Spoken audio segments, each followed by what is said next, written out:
Hey Cooper, we're going to go and break down your carving and see what we can do to make you feel more stacked and in control on your snowboard.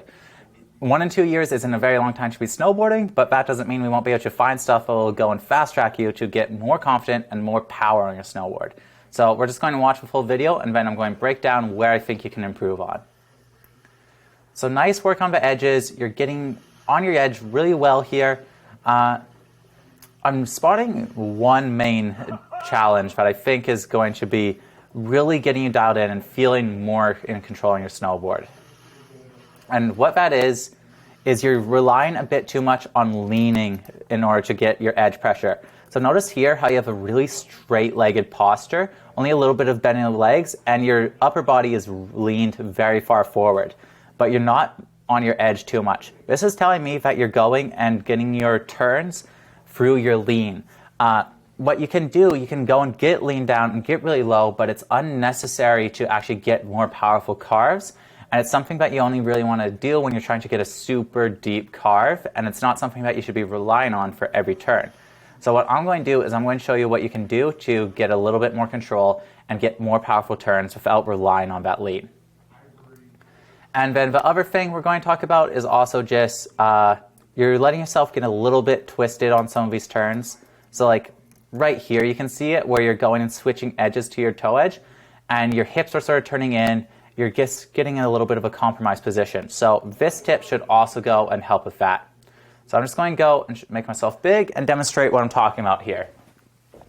Currently to turn how you're generating your edge pressure is you're leaning forward. So that means you're keeping your legs straight and you're falling forward, right? So what this does is it makes it so we're in a constant state of falling.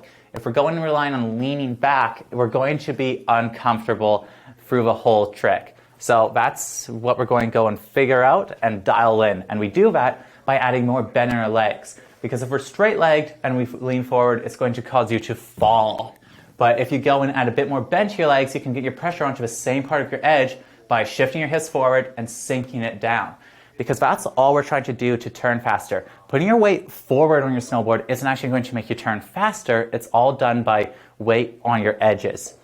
So I want you to practice bending down a little bit more, keeping your core connected. And this is another thing to note.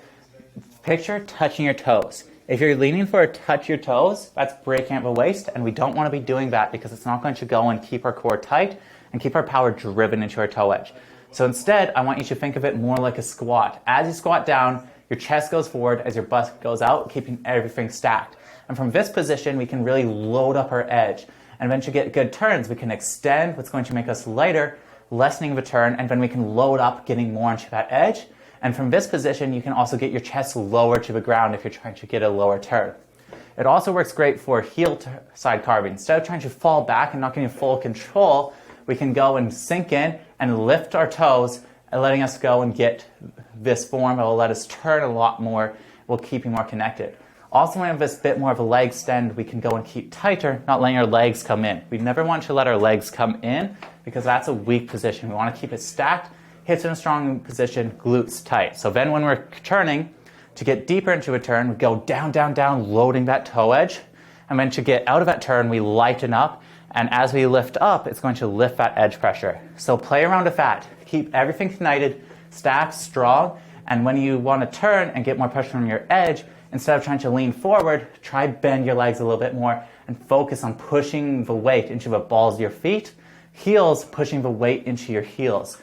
And then you can go and add that with subtle turns.